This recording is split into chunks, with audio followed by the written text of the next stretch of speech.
If money stops in a relationship, will love still remain? Have you ever been in a relationship where you feel you're being used as a leverage? Well, today we are tearing the mask of money, relationship, and manipulations. Welcome again to another episode of Rise and Lead podcast, and I'm your host, Tosin Agbolade.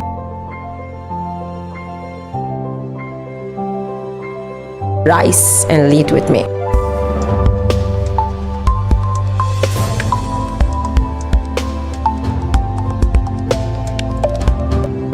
You're welcome. This is where we come and we have real, raw, and relevant conversations that help you to grow in purpose, in relationship, in leadership, and practical lifestyles.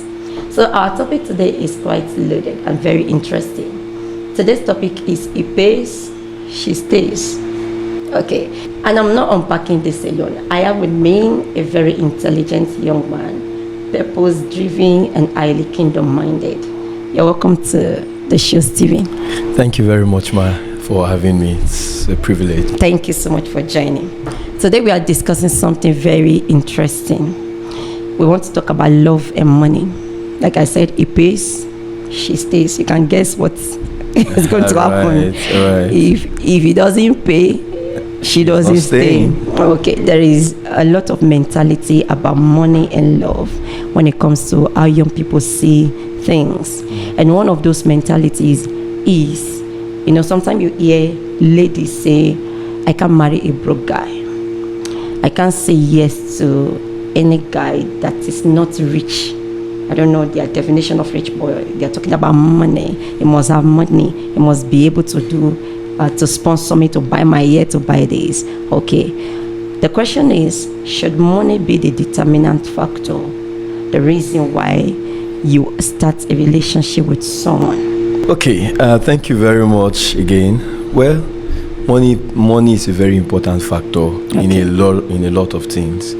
Money plays a very, very important role in our lives generally, right? But I've really come to find out that most of the time when critical decisions are made on the premise of money, and primarily because of money, the decisions are usually flawed.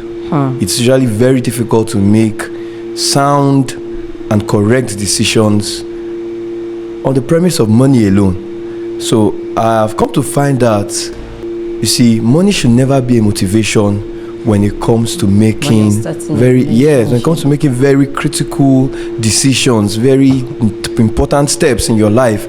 You don't base it on money, and you should not be motivated by money, because money is only but a commodity. Yes, it's only a commodity, right? And you cannot base your decisions on the premise of money. And it looks also to me as if it's a financial entitlement from the part of a lady who is saying, I can't marry a broke guy. Like you, how much do you have in your bank account? You see, it's quite unfortunate that we have a lot of young people thinking about what they can get, or thinking about what the other person can give them when it comes to making an important decision as entering into a relationship. Well, maybe because a lot of people are not even serious when they are going to a relationship.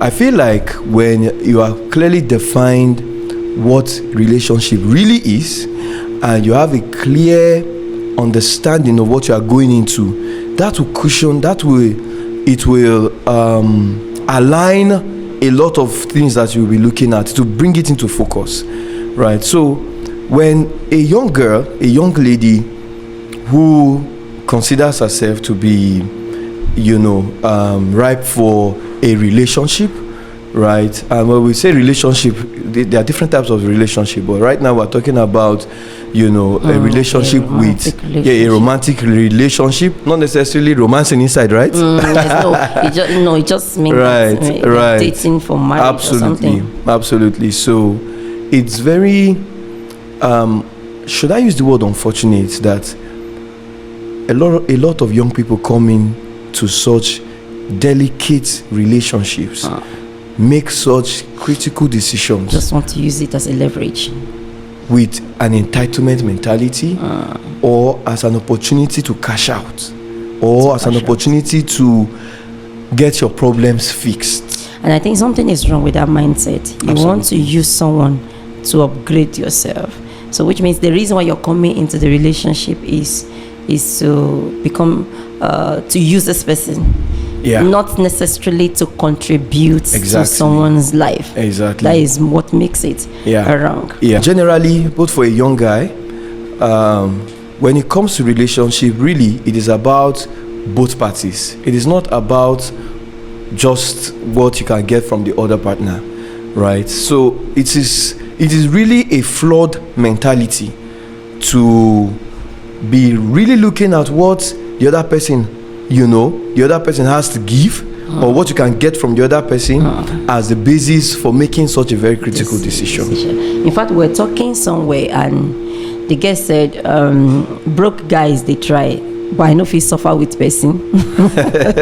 So which means what she's talking about is that I'm looking for a ready-made guy. So what about that? So when he has money, when unfortunately what they don't see, or what what young people don't see when you are looking for is someone who is already made. And I don't know if such people exist anyway, because it depends on what parameters of making you are using to judge whether the person is made or not, because everybody is a work in progress. But that aside, you are looking for somebody who has everything materially. You are looking for someone who has everything materially. You will become one of the materials. Yes. Honestly, because absolutely, yes. It means that you see this person as perfect. It is really poor thinking to say you're looking for an already made.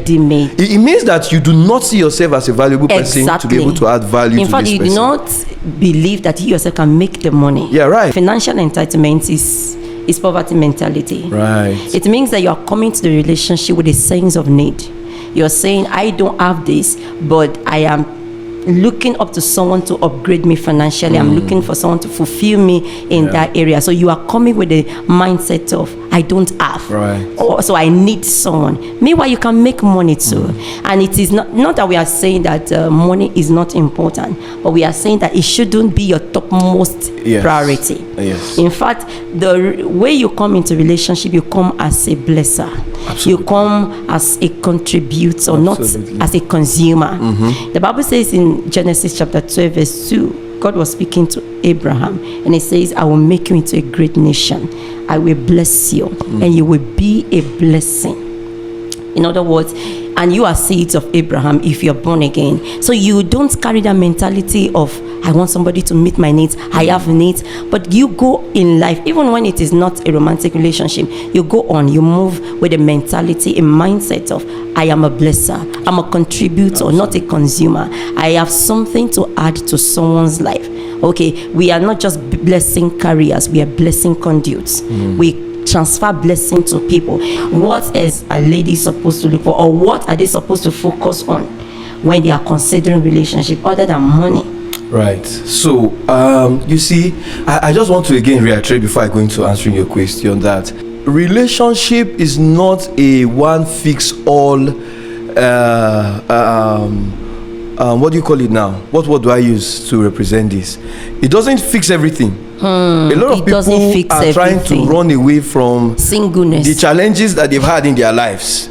Maybe from the families they are coming from, maybe from the kind of experiences they've had. All they've known is, they've really suffered lack and want, and then they're coming into a relationship in the hope that it fixes all of these. This is really not what it's supposed to be, right? Because a relationship improves you, relationship makes you grow, but good relationship, healthy relationship. But it is not a jackpot.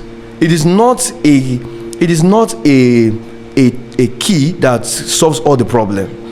It addresses a lot of fundamental issues, but it doesn't mean that it is a magic wand that suddenly turns everything Makes all your around. problem to just disappear. Oh no, it comes with its own challenges as well, and that is why, to answer your question, you don't use money as the fundamental indices to make a decision when it comes to relationship. As marriage. Yes, as comes to a marital relationship, because money does not fix all problems. It can fix a lot of problems, but there are problems that are bigger than money. And there are so many people that have money and they are miserable. Oh yes. In fact, it is even possible to marry someone that is wealthy. Yes. And the person is unkind. Oh yes. I have seen people that they have money but they are not generous. Right. So because generosity and having money, they are two different Absolutely. things. Somebody can have money and be mean. Yeah. And I've seen ladies that marry people that have money, but it's as if they are in a prison in their own house. I have heard stories of people, ladies now, typically, unfortunately, unfortunately, it's more about the ladies, yes. on that table. I've heard stories of ladies who made a decision on the premise of material things.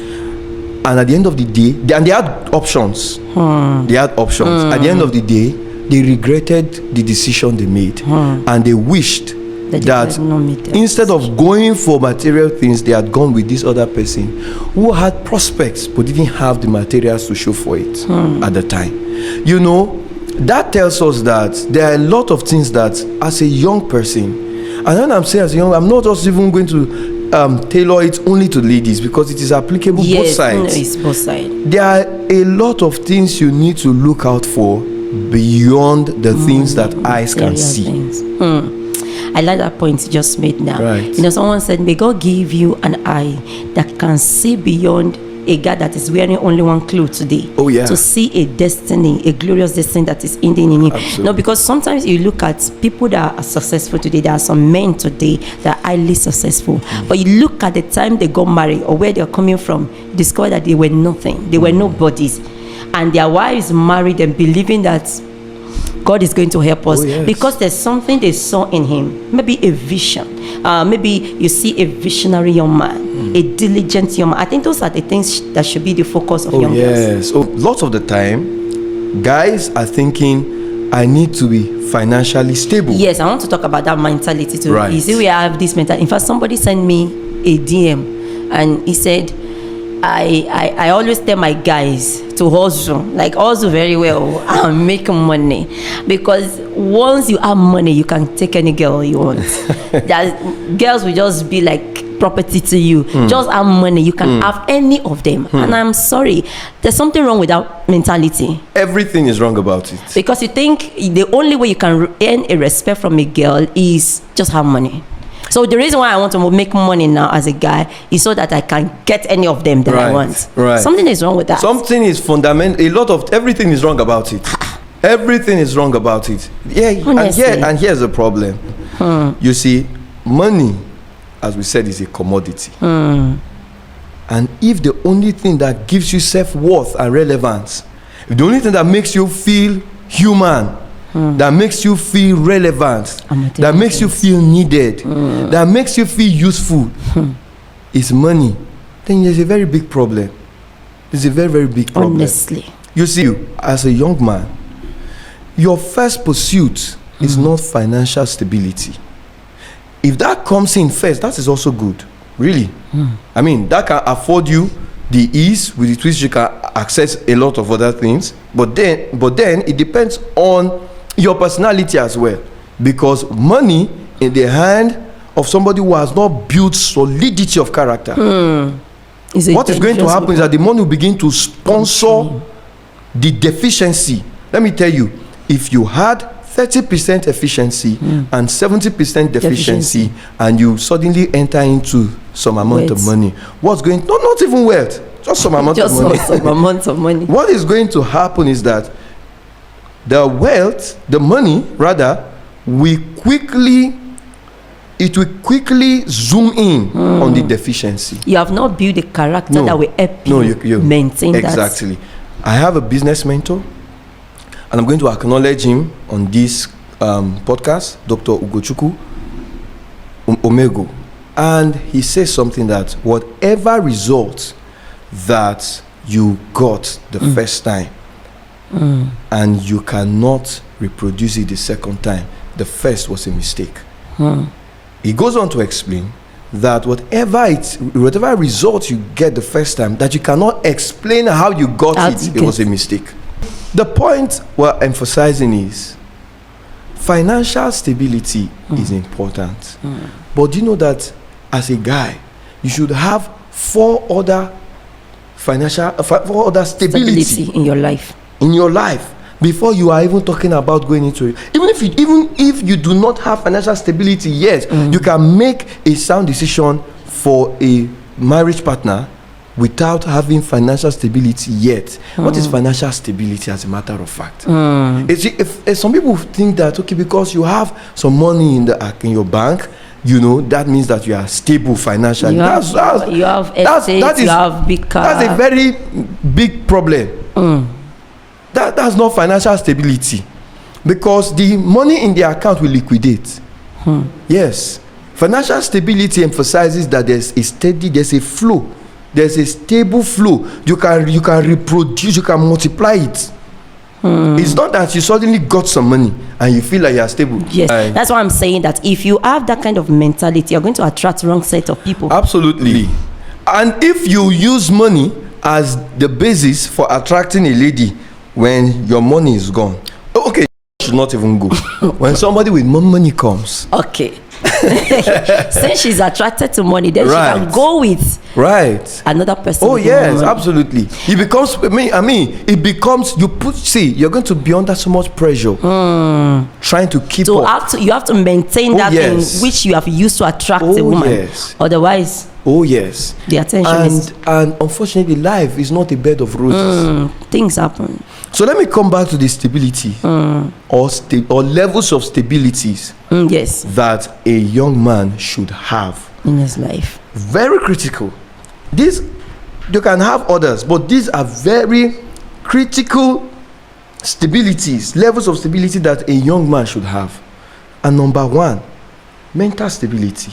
And when I'm not, you see, let me tell you, when your mind is not fruitful, your life cannot be fruitful. You see, the realities of life are first a reality in the mind. So if as a young person, the only thing you know is you want to love, the only thing you know is to go into relationship, if the only thing you know is how to make money, I want to be able to maintain class. Yes, if the only thing you know is fashion designer bags, if that's all that you know, if that's all that you know, if that's the mentality if that's all you know, if that's what's in your mind, there's a big problem. You're going to run into problem when you get into relationship. You see, because it takes what's your knowledge base? How deep are you? Are you very shallow? When we weigh you on the scales of knowledge, when we weigh you on the scales of information, when we weigh you on the scales of the decisions that you make, are you sure you will not float? Measuring up. Are you sure you won't float? What will you weigh? So you see, mental stability is very important. Secondly, I'll go into emotional stability, and I'd like to add this to mental stability. Your ability to make sound decisions. Your ability to make good decisions, no matter what the conditions around you are. But a person that will make good decisions must be a person of character. Yes. Who has built. Absolutely. Who is living by principle. Absolutely. You see, and when you say about what you just said about principle is also very important, and it blends well when we are talking about mentality. You see, because mental stability, you see, your mentality is very important. And one thing you can use, you see, when you have access to the right information, you can shape your mind, you can shape your thoughts. So what's your thought process as a young man?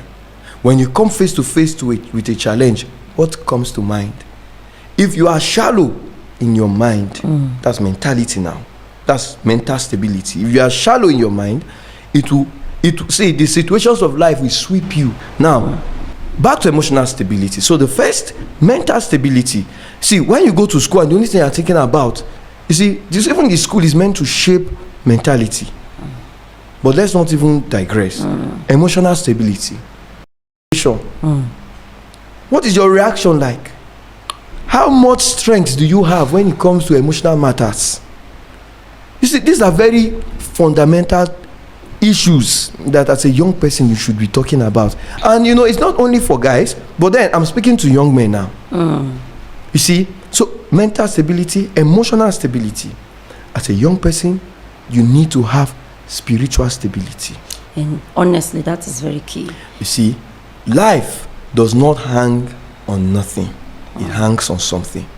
And life is very spiritual. You would be really deceiving yourself to think that things just happen. And let me tell you, life is very spiritual. It is worthy of emphasis. On what exactly do you stand? Who backs you? On what is your faith standing? Or you do not even have one? See, a lot of people think that spirituality is old story, old school, it's outdated. That is your relationship with God. Your relationship with God. Your relationship with God. How can your relationship with God suddenly become outdated and no longer in vogue? Or because you are trying to that is what we're saying. Some have even made money their God. It looks as if the only thing you need in this life is just get money. Just get money so that you can control everything, not just women, not just things, but just control life. Right. And I believe that if you attract someone through money, you have attracted a wrong person, a disloyal person. Yes. Someone that, okay, when the money is not there for whatever reason, what are you guys going to hold on to? So, you know, we encourage young people and singles to look beyond, just like you said, look beyond financial stability. Right. Look into character. Look into, just like this, you said something about spiritual stability. What's your relationship with God? Your relationship with God? Where is God in the equation of your life? Honestly, and it is even wrong for you to put, you know, the needs that God is supposed to meet in your life. You are putting the burden on another man. Right. You're expecting that it's my guy that's supposed to supply this. Right. It's my guy that's supposed to supply this. What if he's not capable of doing it at that time? In fact, you look up to God as your source. Yes. And you see, it is such a very big problem to switch God's place and put a man on that seat. The responsibility that God is supposed to play, the role God is supposed to play in your life, you expect a man to play that role. It. In fact, for a lady who says, I cannot marry a guy that is broke, you have reduced your worth to a man's wallet. Right. I've seen men that are wealthy, or it's not every man that is wealthy, of course, but I've seen men that have substance, and when they marry, their wives cannot say anything in the house. You know, you don't have any say. You cannot go where you like. You can't do what you like. They use the money to control the woman. So they use that resources as a means of domineering. And because she also loves the money. That is what motivated the relationship. Yeah. That's what brought her in the first place. Yeah. So what is she going to do? Yeah. It's like you are in a luxurious prison. Yeah. It's a prison, but you have the luxury. Right. So it is wrong mentality. Absolutely. You need to have emotional stability. You need to have spiritual stability. Your relationship with God is very important. You see. And fourthly, I've not mentioned financial stability. Fourthly, you need to have social stability or relational stability. How you relate with people. Do you know that there are lots of people who they get into a relationship and they are insecure? Their insecurity blows out. It's just everywhere. And it will ruin the relationship. You know, I want us to balance something. We are not saying that money is not important. So for you to know a person's financial orientation in a relationship or before you start a relationship, I think it's good to communicate that. In courtship or when you guys are still dating. You know, when you talk about finances, that is when you know what a person's financial orientation is. Is he diligent? Is he prudent with money?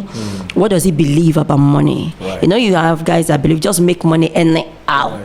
Right. Just be rich anyhow. If the person you are dealing with has that kind of mentality, you know you are dealing with a wrong person. So it is crucial that while you are friends or while you are dating or courting, you have intelligent discussions about money. You know, some discussion doesn't have to be formal, really. Right. Not that we are putting ourselves on hot spot, but when the person is conversing with you, somebody is talking and say, my own is just money, my own, you know the person's financial orientation. And does the person you're talking to, does he care about kingdom cause? Does he care about generosity? I think when we come next time, we will talk about purpose before proposal. Right. But I want us to round up this discussion now and note that there is nothing wrong with having money and being diligent, but there are some other important things. I want you to hit on that. What are the other things that a lady should look for primarily, apart from these stabilities that you've talked about? A lady should look for in a guy, right, that you know that this guy has a potential of becoming somebody, of making a success of his life. What are those things that they should look for? Very, very, very important point. You see, as a lady, and here's my honest advice, it's important that whoever you are deciding to join your life with, because it's partnership. It's partner. Okay, so it is partnership. Except, of course, if you are taking it as a joke. You are not serious with it. It's partnership. And in partnership, there needs to be a defined goal.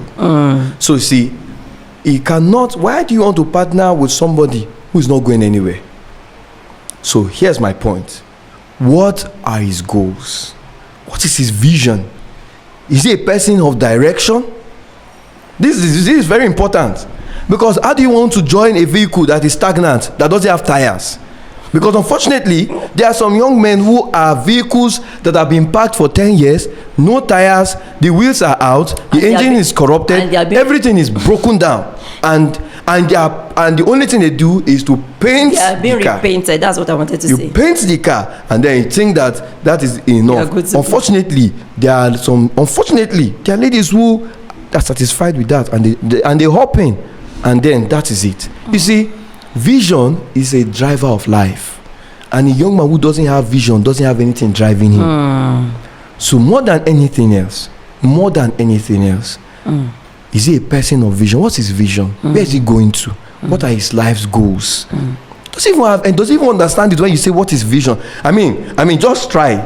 See, maybe we should advise some ladies out there. Okay. Do an experiment. Just try it.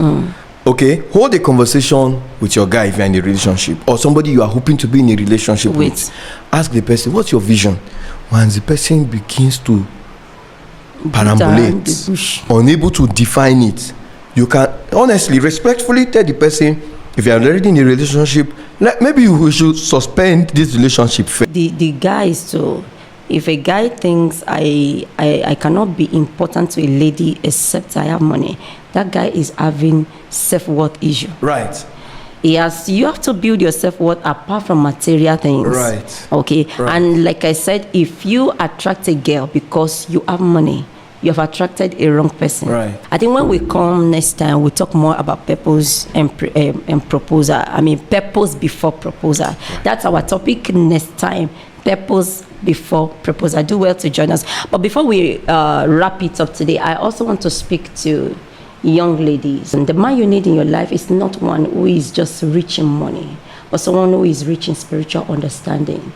Not a guy that can just get down on his knees to propose to you, but a guy that can kneel down with you and pray with you. You need a man of purpose. You need a man with direction. You need a man that has status in the realm of the spirit. You need a man that sees the heart of God, that can tell you, this is what God is telling me concerning us in this home now. That is the kind of person that you need for your life. So you need a man that can pray with you. You need a man that can enforce the purpose of God for your home. That is the kind of man that you need in your life. Don't marry a man with big television.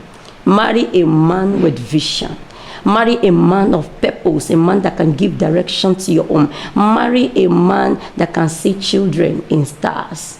That is the kind of, you don't need a club guy. I need someone that can buy this for me, that can buy that for me. Meanwhile, you can buy it for yourself. You can make your life meaningful. You can make yourself productive. You can get engaged in productive work. Get something you're doing, okay? Get skills, get knowledge, just like Steve said, you get knowledge, you build yourself, you build your intelligence. And so when all of these things are in place, money will not be your priority, because if you have a man of vision, like he said, money is going to come. A man who loves God, a man who submits to God, a man who works with the principle of God's word, money is not going to be a big deal. So next week when we come, we'll talk about purpose before proposal. Thanks so much for joining us, and please follow me on my YouTube channel and all my social media platforms. God bless you.